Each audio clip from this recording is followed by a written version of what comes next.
Hi, this is Albert Allen, Realtor with Realty Austin in beautiful Austin, Texas. Today, I'd like to talk about why this isn't a housing bubble. With all the headlines and buzz in the media, some consumers believe the market is in a housing bubble. As the housing market shifts, you may be wondering what will happen next. Well, it's only natural for concerns to creep in that could be a repeat of what took place in 2008. The good news is there's concrete data to show why this is nothing like last time. First of all, there's a shortage of homes on the market. Today, not a surplus. So, the housing supply of inventory needed to sustain a normal real estate market is approximately 6 months. Now, anything more than that is an overabundance and will cause prices to depreciate. And anything less than that is a shortage and will lead to continued price appreciation. So, for historical context, there were too many homes for sale during the housing crisis, many of which were short sales and foreclosures, and that caused prices to tumble. And today's supply, we're growing, but there's still a shortage of inventory available. So this graph uses data from the National Association of Realtors, and it shows how this time compares to the crash. Today, unsold inventory sits just about 3 months supply at the current sales price.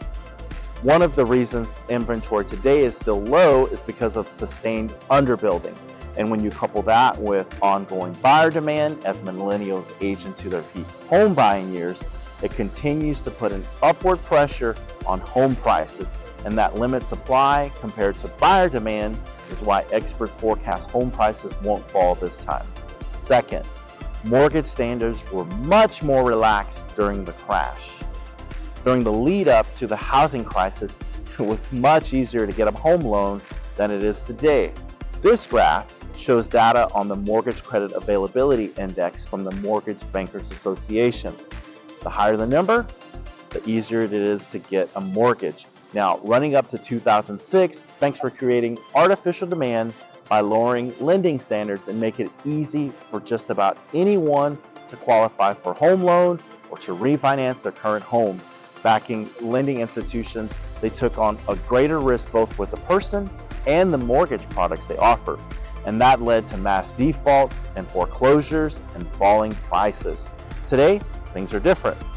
The purchasers face much higher standards from mortgage companies.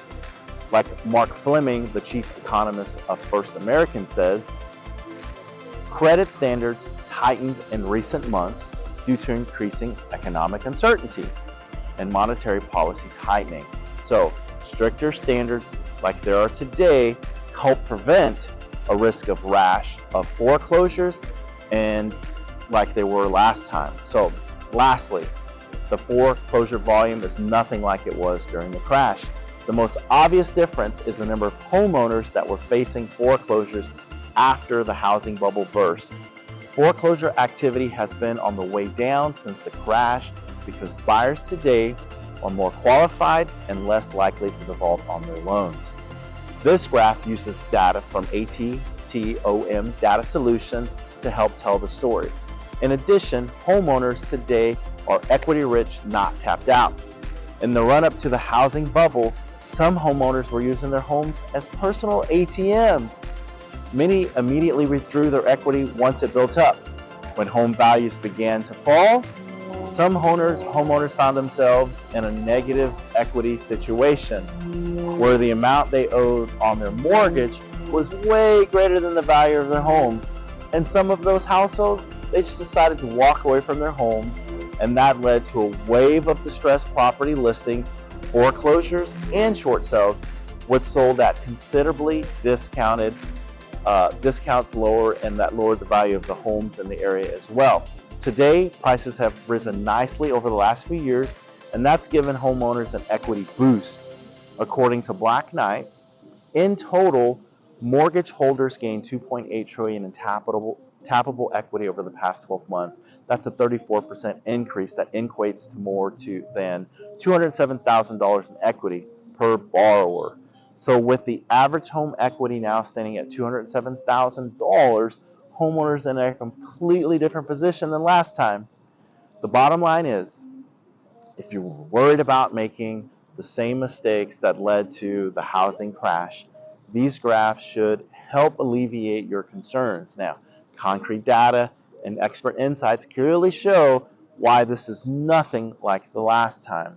I'd love to help you with any of your real estate needs or answer any real estate questions you have. Reach out to me. My contact information is below. And until next time, live well.